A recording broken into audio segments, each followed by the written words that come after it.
Olá pessoal, eu sou Aridelso, seu amigo pastor. Palavras de vida é o que trago para vocês. A graça do Senhor Jesus seja com vocês. Recebam o amor. Chegamos à 13ª lição. Esta é a última desta série Esperança em Tempo de Quarentena, proposta pela Convenção Batista Fluminense em sua publicação especial para o terceiro trimestre de 2020. Os tempos de crises em que vivemos é um tempo em que somos acometidos pelos nossos próprios erros. Se isto não for uma verdade na vida de cada um de nós não seremos capazes de escapar das consequências, das circunstâncias que são apresentadas todos os dias, e especialmente nesta época de recolhimento, de restrições. Convivemos também, nessas circunstâncias, com a revolta do espírito, com o ódio e o desejo de vingança muitas vezes, porque a injustiça supera, em muitos casos, a justiça. Impiedade em lugar de justiça. Trazemos para vocês hoje questões como as seguintes: você se define como um bom moço ou uma boa moça? Pecar é costume de outros, não é seu, não é mesmo? Seus sonhos, todos eles se realizarão como você desejou, idealizou, quis que fosse? Nenhuma voz pode destoar com aquilo que você sente no seu coração, não é mesmo? Todo pensamento e atitude o levará ao sucesso, os seus pensamentos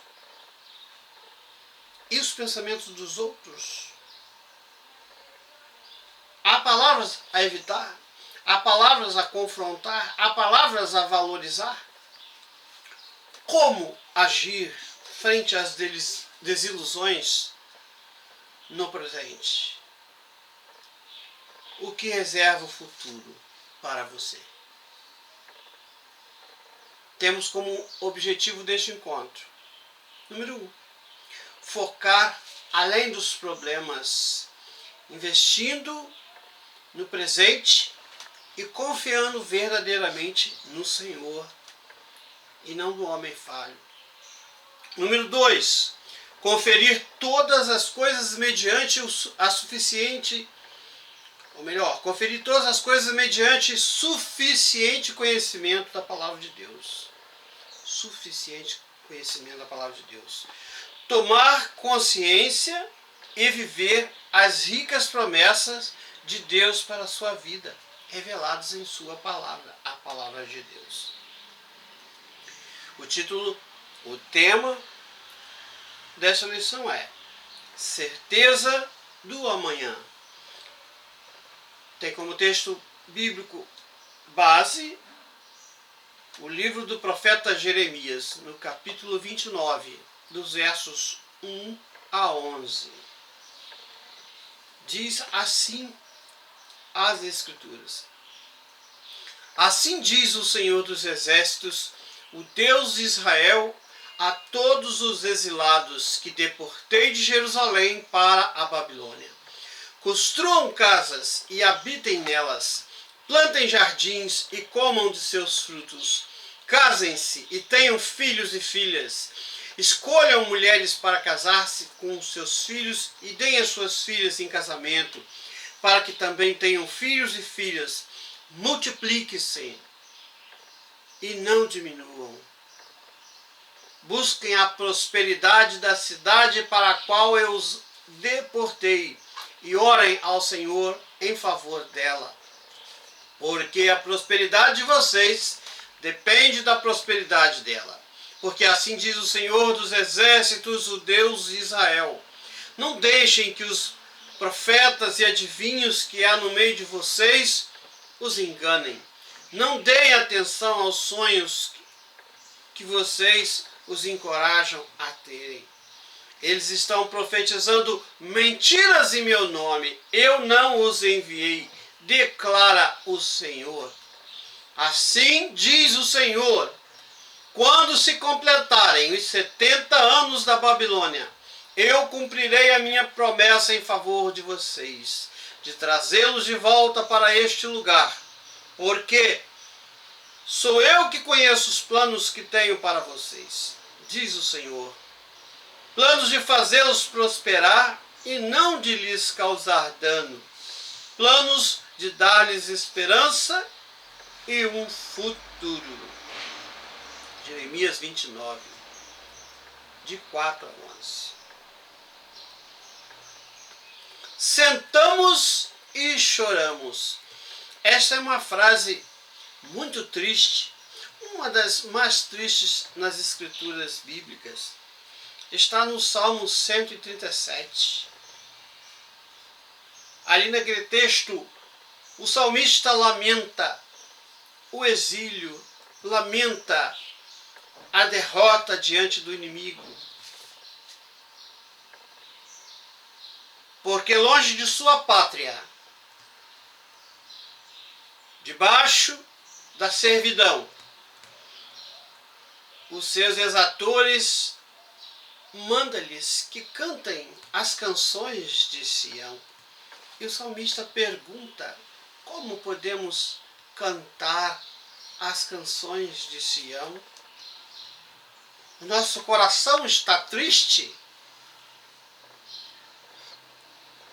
Então diz, no verso 1, sentamos e choramos às margens do rio Quebar, e penduramos as nossas harpas nas árvores.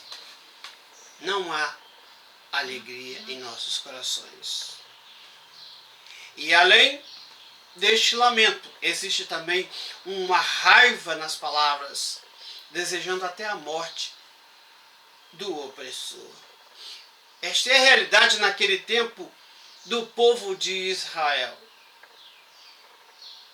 Uma realidade que fora profetizada por vários profetas que o Senhor enviou àquele povo. Aquele povo que havia recebido a promessa desde Abraão de que eles herdariam e tomariam posse daquela terra, a terra deles, a terra da Palestina. E no tempo próprio foram tirados do Egito, onde também eram escravos, e tomaram posse da terra, como temos visto em lições passadas. Mas agora, depois de séculos de erros e acertos, mais erros do que acertos, porque aquele povo, por muitas e reiteradas vezes, ouviram a voz da mentira em vez da voz da verdade. Foram enganados pelos falsos profetas. E agora estão no cativeiro, curtindo as durezas do cativeiro. E neste momento o que há é revolta e ausência de expectativas. Seus reis ou foram mortos ou foram também presos. Há desalento e rancor. Nós estamos aqui lidando com um confronto entre aquilo que é dado por Deus e aquilo que é falsamente indicado como dado por Deus. Profetas e falsos profetas, trazendo para si a atenção daquele povo. E temos essa realidade. Mas, depois de tantos erros, e depois de terem que conviver com o juízo que receberam por causa de sua falha moral, de seu desvio de caráter, de sua infidelidade, de sua deslealdade, quando são banidos de sua terra para uma terra estranha e distante, como escravos. Aqui nós temos a palavra de Deus pela boca do profeta Jeremias, para que o povo não desistisse, porque todas aquelas coisas estavam de acordo com a vontade, com o propósito daquele que realiza todas as coisas, o Deus eterno. Então, eles tinham atitudes a tomar.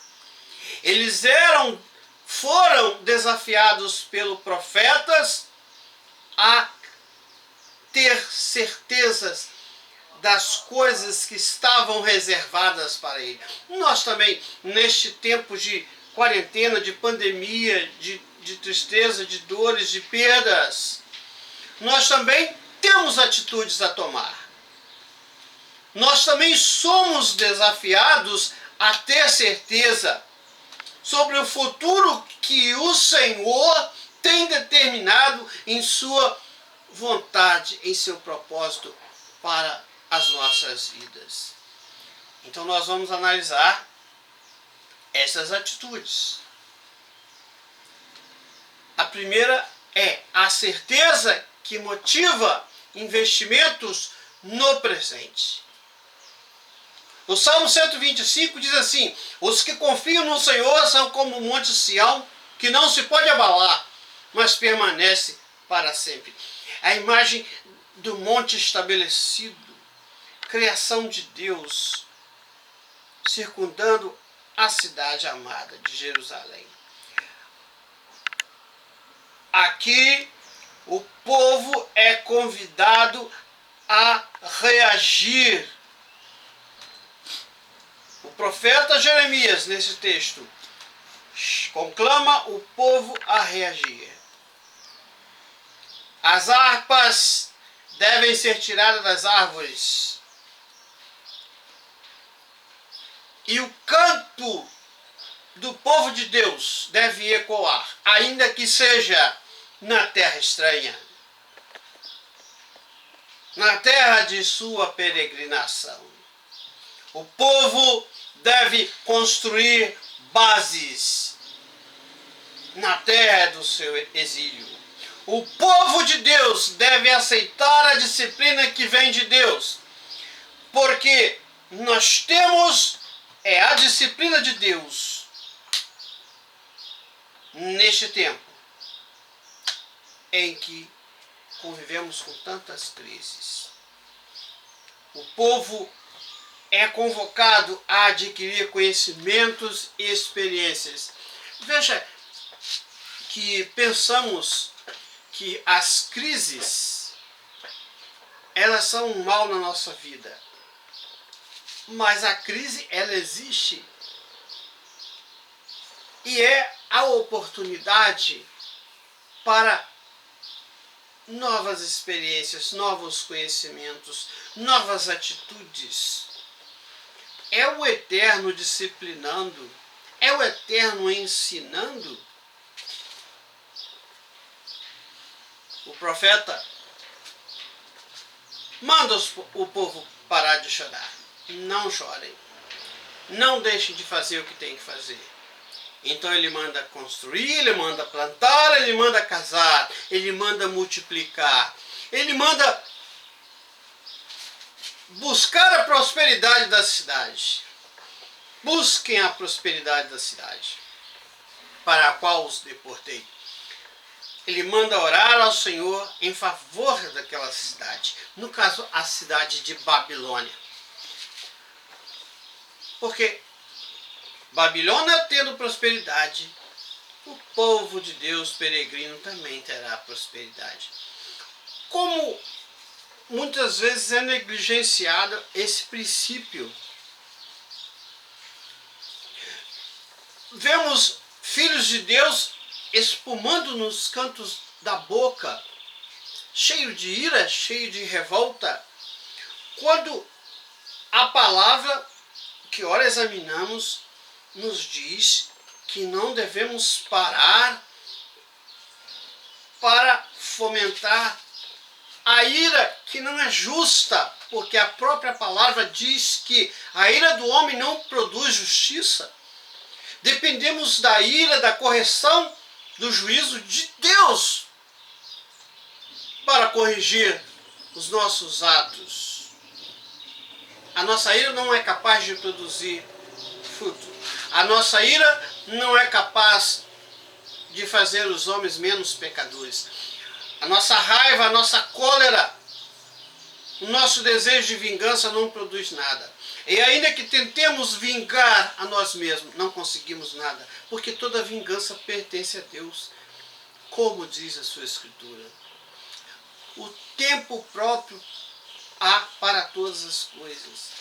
E todas as coisas, sejam no tempo da bonança ou no tempo da tempestade, todas as coisas, conforme nos diz Romanos 8, 28, todas as coisas. Deus age em todas as coisas para o bem daqueles que o amam.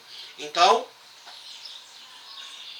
devemos estar certo, ou melhor dizendo, devemos estabelecer a certeza no nosso coração de que no tempo de hoje, embora vivendo em crises, embora tendo que conviver com realidades que não desejávamos, que não sonhávamos, devemos investir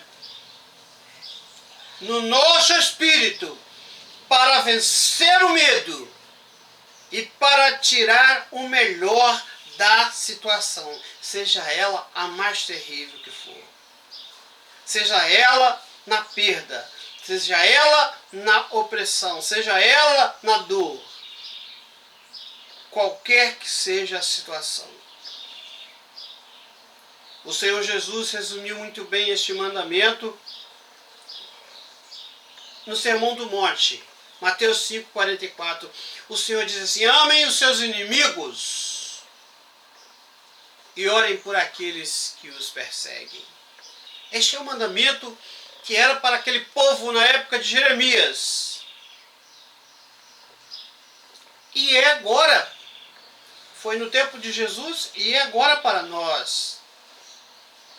Não estamos satisfeitos com muitos daqueles que deveriam cuidar de nossa saúde, de nossas cidades, de nossos países. Estamos empobrecidos, estamos doentes, estamos em luto, mas mesmo aqueles que têm trabalhado para que todas essas coisas aconteçam, ou seja, o mal que há no mundo, entretanto devemos amar os inimigos e orar. Orar para que a cidade prospere. Orar para que haja paz. Nós temos uma história de Neemias.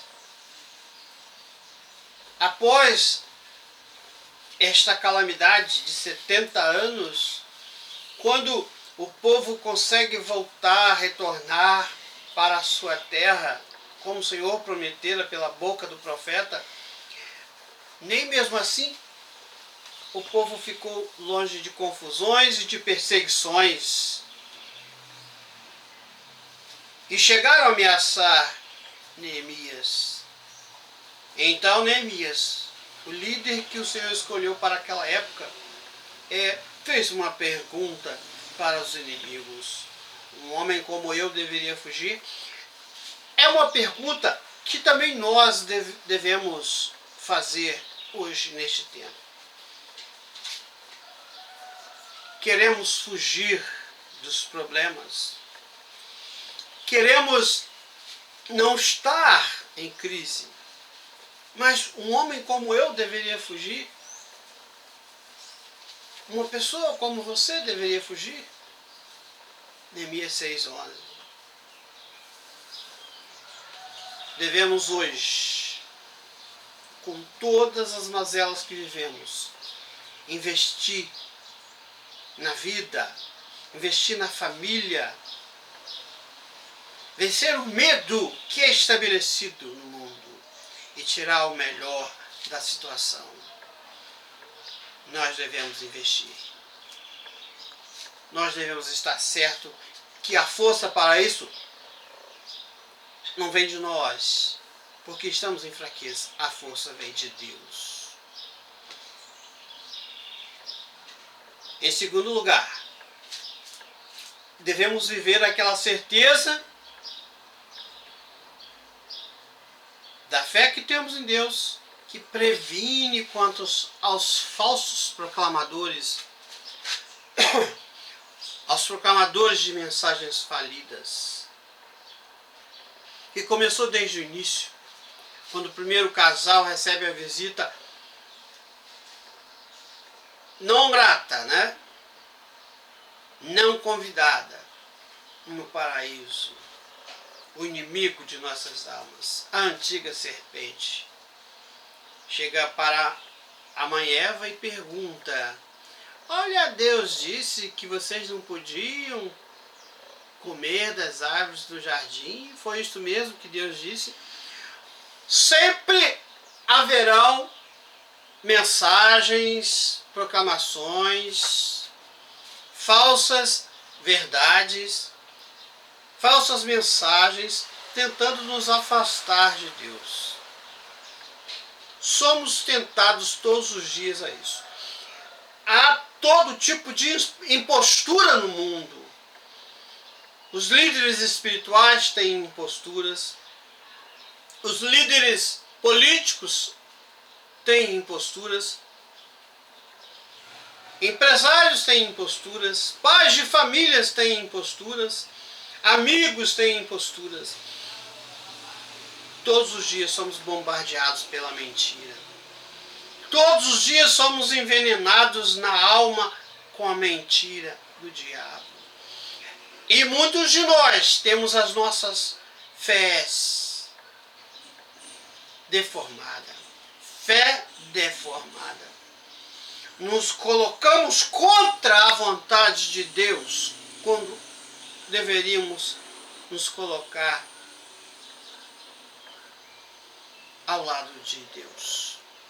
Naquele tempo, o Senhor enviou Jeremias, dando conta de que o pecado do povo pedia que ele fosse disciplinado. E o Senhor, através da boca do profeta, diz: eu os disciplinarei. Estou usando um povo estrangeiro, um povo que vocês não conhecem, vindo de longe. Ele invadirá sua terra e levará vocês cativos. Não reajam. Deixem ser levados. Eu estou fazendo isso. O Senhor deu essa mensagem. Mas aí os falsos profetas perseguiram o profeta Jeremias e o levaram para a prisão, o machucaram, o obrigaram a ir para o Egito, e outras coisas mais aconteceram, porque os falsos profetas deram uma mensagem completamente. Não, o Senhor disse que devemos reagir e lutar contra o inimigo e combater o invasor, quando o Senhor estava enviando Babilônia como uma vara. Olha, a palavra de Deus nos diz que precisamos de vara. E não precisamos ter medo de falar que esta coisa que nenhuma das gerações que vivem hoje conheceu, chamado pandemia, doença, recolhimento, afastamento social, é uma vara que Deus traz, que o Senhor traz para nos disciplinar, para nos ensinar novas lições. E nós devemos agradecer ao Senhor pela oportunidade de ser disciplinados por Ele. Isso pode parecer muito cruel, Mas esta é a verdade da palavra de Deus. Nós precisamos de vara, nós precisamos de disciplina. Devemos ouvir a voz de Deus, devemos examinar aquilo que Deus espera de nós. E devemos ignorar as vozes dissoantes, contrárias, antagônicas.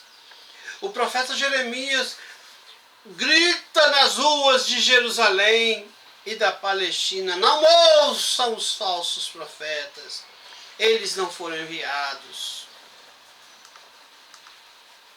Na carta do apóstolo Paulo temos também um texto em que o apóstolo Paulo conclama aquela igreja do primeiro século: assim como vocês receberam a Cristo Jesus o Senhor, continuem a viver nele, enraizados e edificados nele, firmados na fé, como foram ensinados, transbordando de gratidão. Seria tão difícil falar nesta palavra num tempo como este? Nós devemos transbordar gratidão. Continua o apóstolo: tenham cuidado para que ninguém os escravize a filosofia vãs e enganosas. Olha o apóstolo repetindo aquilo que o profeta, centenas de anos antes, dissera: que ninguém os escravize a filosofias vãs e enganosas que se fundamentam nas tradições humanas e nos princípios elementares deste mundo e não em Cristo. Nós estamos em Cristo, então é a voz de Cristo que ouvimos, é a voz de Deus, é a palavra de Deus, é a vontade, é o propósito eterno de Deus. Devemos ter certeza, sim, de nos prevenir quanto à mentira, às mensagens falidas que vêm da tradição humana, da fraqueza humana, da ira, do rancor, da opressão que as pessoas humanas têm e praticam umas contra as outras.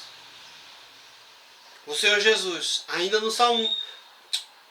Evangelho de Mateus, no capítulo 7, verso 15, Sermão do Monte, ele fala de lobos devoradores vestidos com peles de ovelhas. Você olha e vê uma ovelha. Não, você está vendo a pele da ovelha, mas por baixo você tem um lobo devorador. As palavras matam. E as palavras têm matado muitas almas que têm parado para prestar atenção naquilo que é falso, naquilo que é maligno, que não tem procedência de Deus. O povo de Deus deve ter conhecimento da suficiente e eterna palavra de Deus. O povo de Deus deve viver em lealdade, examinando todos os dias as Escrituras.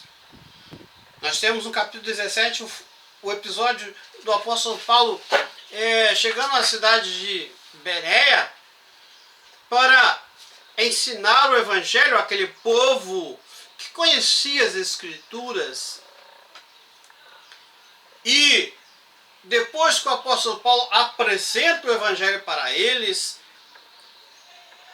eles abrem as Escrituras e examinam todas as Escrituras para ver se o apóstolo Paulo estava falando a verdade. Como é necessária a Escritura aberta em nossas mesas, aberta na nossa frente e posta nos corações para entendermos todas as coisas.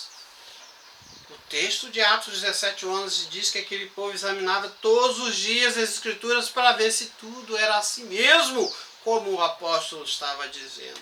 E ali nasceu uma igreja forte no primeiro século.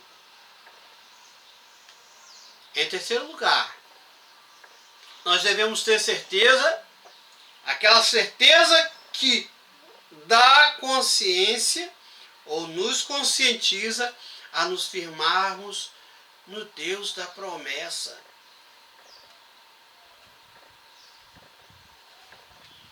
Moisés já havia dito e escrito para o povo de Israel, quando eles estavam chegando para tomar posse da terra prometida, há 3.500 anos atrás. Números 23, 19. Deus não é homem para que minta, nem filho do homem para que se arrependa. Acaso ele fala e deixa de agir? Acaso promete e deixa de cumprir?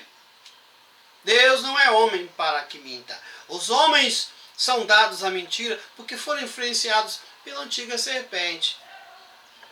Porque são influenciados pela impiedade do seu próprio coração. Porque são influenciados pela impiedade do coração do outro que o engana. Do outro homem que o engana. Deus não mente. E aqui nós devemos examinar isto profundamente. A palavra de Deus ela é cheia de promessas para a vida daquele que busca estar na presença do Senhor. O salmista nos diz no Salmo 145, versos 18 e 19, que o Senhor está perto de todos os que o invocam, de todos os que o invocam com sinceridade. O Senhor realiza os desejos daqueles que o temem. Ouve-os gritar por socorro e os salva. Salmo 145, 18, 19. Veja que maravilha que é a vida na presença de Deus. A vida daquele que ouve a Deus e que espera que se cumpra tudo aquilo que Deus tem falado a respeito de todos os homens. Porque é isto que as Escrituras são.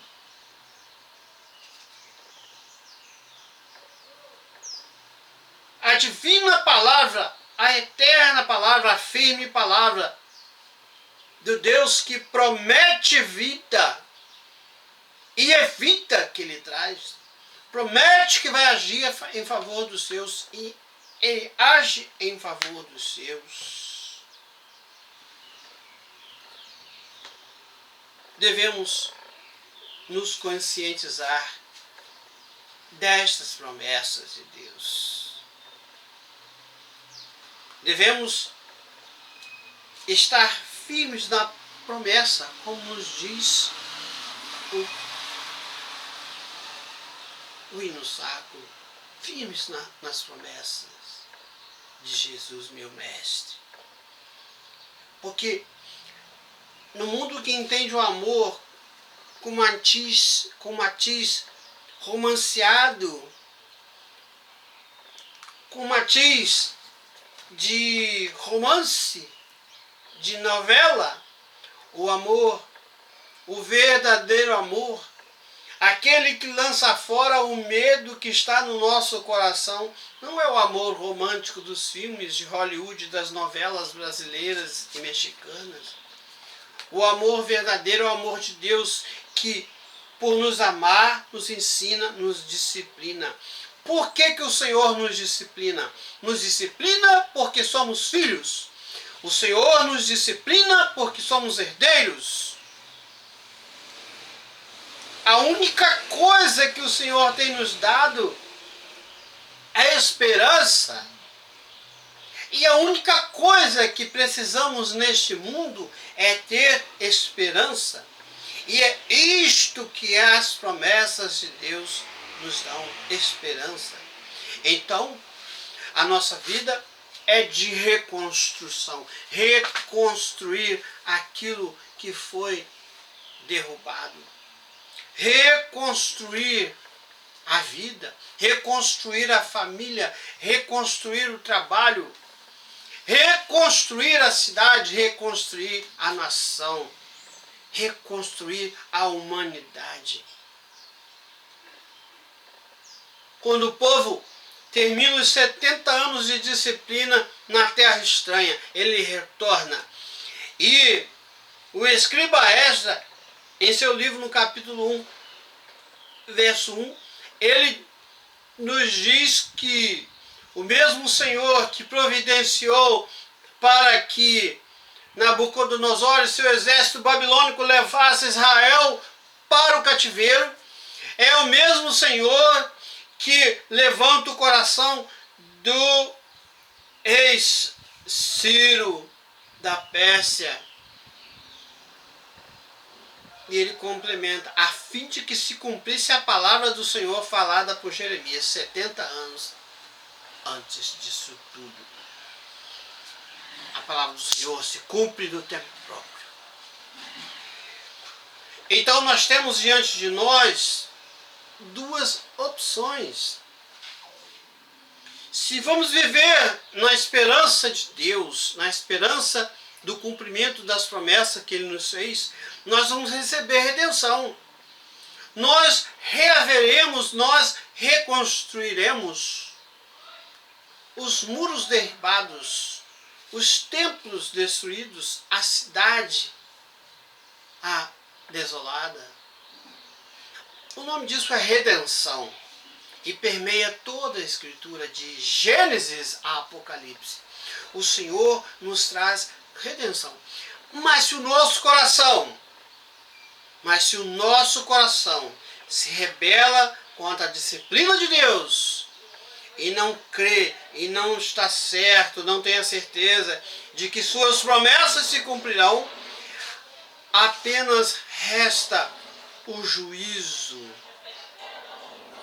que é uma coisa que está além da disciplina. Porque quando o juízo é estabelecido com finalidade, já não há mais esperança. Mas nós não somos o povo sem esperança. Somos o povo que tem esperança naquilo que Deus fez, está fazendo e ainda vai fazer. Fez, está fazendo e ainda vai fazer. Porque toda palavra que sai da boca de Deus, ela não volta sem resultado, nos diz o profeta Isaías. Concluímos este estudo esperando e buscando levar ao seu coração que a vontade e a bondade do Senhor deve sobressair a todas as opiniões. Não me interessa o que o maligno pensa, não me interessa o que os inimigos de Deus pensam, não me interessa nas opiniões mil que ouvimos todos os dias. Mais do que nunca é necessária uma revisão das práticas na vida de cada um de nós. É necessário que se manter a esperança e assumir um novo compromisso com o Senhor. Sim, assumir um novo compromisso com o Senhor. Você quer isto? Que tal retirar o melhor de toda a situação que vivemos em nossos dias? Difíceis dias. Prepare-se para novas colheitas. Prepare-se para novas construções. Prepare-se para dias de bonança. Você tem as promessas e você tem o Deus das promessas. E a última nota é esta: os humildes receberão a terra por herança e desfrutarão pleno bem-estar. Os humildes receberão a terra por herança e desfrutarão bem-estar. Paz e misericórdia estejam sobre o Israel de Deus.